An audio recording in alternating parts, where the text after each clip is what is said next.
Hello everyone, स्वागत है आप सभी का आज के करंट अफेयर सेशन में। आज के इस वीडियो में हम देखने वाले हैं सरयू नहर नेशनल प्रोजेक्ट के बारे में। तो सरयू नहर नेशनल प्रोजेक्ट के बारे में देखेंगे, सरयू नदी के बारे में देखेंगे और भी जो नदियां हैं जो बिल्कुल एकदम जाल बनाकर जो है चारों तरफ नॉर्थ इंडिया में फैली हुई हैं, गंगा रिवर सिस्टम को हम समझेंगे। फिर इसके बाद देखेंगे कि कैसे जो है इसमें सरयू नदी का क्या कंट्रीब्यूशन है, कहाँ पे जो है ये गंगा नदी से मिलती है, कैसे ओरिजिनेट होती है, ये सारी चीज़ें जो है हम समझने वाले हैं बारी बारी से। तो सबसे पहले देखते हैं सरयू नहर नेशनल प्रोजेक्ट के बारे में। तो इससे क्वेश्चन जो है आपको प्रीलिम्स में भी पूछ सकता है, सरयू नदी के बारे में, सरयू नहर के बारे में। जीएस पेपर थर्ड में जो है इंफ्रास्ट्रक्चर जो टॉपिक है उसमें energy, ports, roads, airport, railways में जो है आपको ये इससे रिलेटेड क्वेश्चन पूछ सकता है। अब देखते हैं हम इस प्रोजेक्ट के बारे में। तो सरयू नहर नेशनल प्रोजेक्ट जो है ये 5 नदियों को जोड़ने का जो है एक प्रोजेक्ट है, जिसमें घाघरा, सरयू, राप्ती, बांगगंगा, रोहिणी ये नदियां हैं जिनको जो है हम जोड़ने वाले हैं, जिससे एक ऑप्टिमम यूज किया जा सके इनका, यानी कि वाटर रिसोर्स का जो है ऑप्टिमम यूज हो। जो भी एरिया वाटर स्कैरसिटी में हो वहाँ पे जो है हम वाटर को पहुँचाएं। इससे बेनिफिट क्या होने वाला है? तो बेनिफिट जो है ये उत्तर प्रदेश के ईस्टर्न जो डिस्ट्रिक्ट्स हैं उनको काफ़ी ज़्यादा बेनिफिट होगा, जैसे कि बहराइच, श्रावस्ती, बलरामपुर, गोंडा, सिद्धार्थनगर, बस्ती, संत कबीरनगर, गोरखपुर, महाराजगंज, ये जो डिस्ट्रिक्ट हैं ये मेनली इनसे काफ़ी ज़्यादा जो है बेनिफिट होने वाला है इस नहर जो नेशनल प्रोजेक्ट है इससे। अब इसके आगे देखें तो लगभग जो है 6600 किलोमीटर की लेंथ जो है सब कैनाल होगा। जो मेन कैनाल होगा वो 318 किलोमीटर का होगा और उसमें जो सब कैनाल होगा उसका लेंथ 6600 किलोमीटर होगा। इस प्रोजेक्ट को स्टार्ट किया गया था 1978 में, लेकिन जो है यहाँ कंटिन्यूटी के कमी के कारण डिले हुआ और लगभग 4 डिकेड का डिले हो गया, यानी कि 4 दशक का जो है डिले हो गया इस प्रोजेक्ट को इम्प्लीमेंट करने में, इस प्रोजेक्ट को जो है लाने में। इसके आगे देखें हम इसके बेनिफिट्स और सारे क्या बेनिफिट्स हैं। तो यहाँ जो है लगभग 14 लाख हेक्टेयर जो लैंड है वहाँ पे वाटर को हम पहुँचा सकते हैं इस इंटरलिंकिंग से, और लगभग 29 लाख जो फार्मर्स हैं उनको बेनिफिट होगा और 6200 विलेजेस को जो है यहाँ पे फ़ायदा होने वाला है।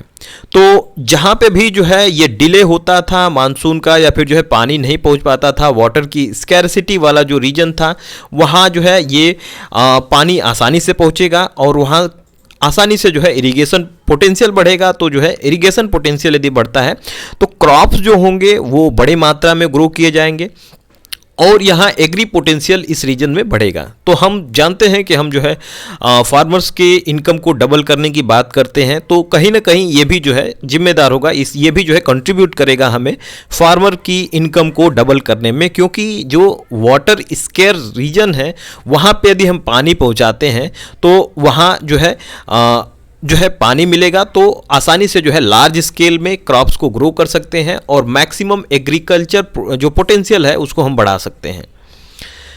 अब देखें हम इस नदी के बारे में। तो नदी में समझेंगे कि किस तरह जो है सरयू नदी कहाँ है और कैसे जो है ये नदियाँ मिलकर और कहाँ जो है फ्लो होती हैं। तो आपने सुना होगा अयोध्या जो है वो सरयू नदी के किनारे है। तो सरयू नदी के किनारे अयोध्या है और यहाँ जो है हम अयोध्या देख सकते हैं। अगर हम इस इमेज में देखें तो ये गंगा नदी की ही ट्रिब्यूटरी है सरयू नदी। किस प्रकार मिलती है देखते हैं बारी बारी से। तो सबसे पहले इसकी जो इन नदियों की जो नॉर्थ इंडिया में ये गंगा रिवर सिस्टम है, इसकी ओरिजिनेट यदि हम देखें तो गंगोत्री से भागीरथी निकलती है, सतोपत ग्लेशियर से अलकनंदा और गोमुख से जो है जानवी नदी निकलती है। ये नदियाँ जब मिलती हैं तो ये आगे बढ़ती हैं और आगे बढ़कर जो है जब भागीरथी और अलकनंदा 2 नदियां मिलती हैं तो यहाँ जो है देवप्रयाग बनाती हैं। अच्छा, कुछ प्रयाग को भी हम देख लेते हैं इसी वीडियो में। तो जो भागीरथी और अलकनंदा नदियां मिलती हैं तो देवप्रयाग बना देती हैं। अच्छा, एक मंदाकिनी नदी है और ये अलकनंदा से मिलती है तो रुद्रप्रयाग बनाती है। पिंडर नदी है, जब ये अलकनंदा से मिलती है तो यहाँ पे कर्णप्रयाग बनाती है। जब नंदका नदी मिलती है अलकनंदा से तो नंदप्रयाग बनाती है। धौली गंगा जब मिलती है अलकनंदा से तो विष्णुप्रयाग जो है बनाती है। तो ये पंचप्रयाग है, इसके बारे में भी आप याद रखिएगा। अच्छा, देवप्रयाग के बाद इसका नाम चेंज होता है और जो है ये गंगा नदी कहलाती है। अब गंगा नदी जो है आगे बढ़ती है, हरिद्वार के क्षेत्र से जो है ये बढ़ती हुई निकलती है उत्तराखंड में। अब देखते हैं कि इनमें और कौन कौन सी ट्रिब्यूटरीज हैं। तो अगर हम लेफ्ट साइड की ट्रिब्यूटरी हम देखें तो रामगंगा है, गोमती है, घाघरा है, घाघरा की ही सहायक नदियां हैं सरयू, शारदा, काली, सेती, करनाली, तीता, बेरी, ये नदियां, राप्ती, ये नदियां जो है घाघरा में आकर मिलती हैं और घाघरा नदी ही जाकर छपरा में जो है गंगा से मिलती हैं। फिर घाघरा के बाद देखें तो आगे जो नदी मिलती है वो गंडक मिलती है। गंडक की भी दो सहायक नदियां हैं, गंडकी और नारायणी, त्रिशूली भी कहते हैं, नारायणी को याद रखिएगा। अच्छा, इसके आगे जो है बूढ़ी गंडक नदी मिलती है जो कि मुंगेर में मिलती है। फिर कोसी है, कोसी के बाद जो है महानंदा है। तो ये नदियां लेफ्ट से ट्रिब्यूटरीज हैं। अगर राइट से यदि हम देखें तो यमुना नदी है, बंदरपुर से निकलती है यमुना नदी, और इसमें कुछ सहायक नदियां हैं जैसे चंबल है, सिपरा है, बनास है, फिर सिंध है, बेतवा, केन है। ये नदियां जो है यमुना की सहायक नदियां हैं और यमुना जाके मिलती है गंगा नदी में। फिर इसके आगे राइट साइड की और ट्रिब्यूटरी देखें तो सोन है, सोन में नॉर्थ कोयल है, रिहांड है, ये कुछ ट्रिब्यूटरीज हैं।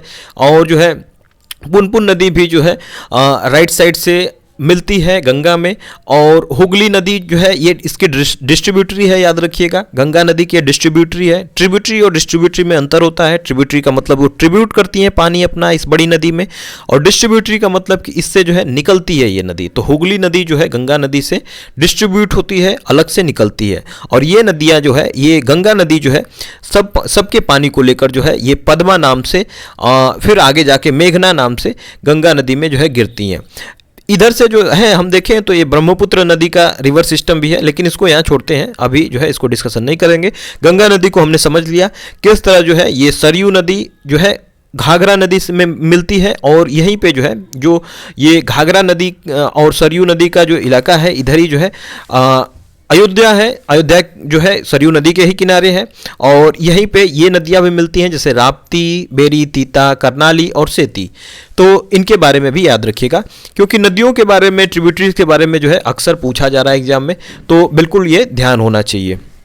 तो इस वीडियो में हमने देखा सरयू नहर नेशनल प्रोजेक्ट के बारे में। आगे मिलेंगे हम कुछ नए न्यूज़ के साथ, कुछ नए करंट अफेयर्स के साथ, जो कि हमारे पेपर के लिए, हमारे जो प्रीलिम्स या फिर मेंस के लिए जो है रिलेवेंट होगा। ओके, धन्यवाद।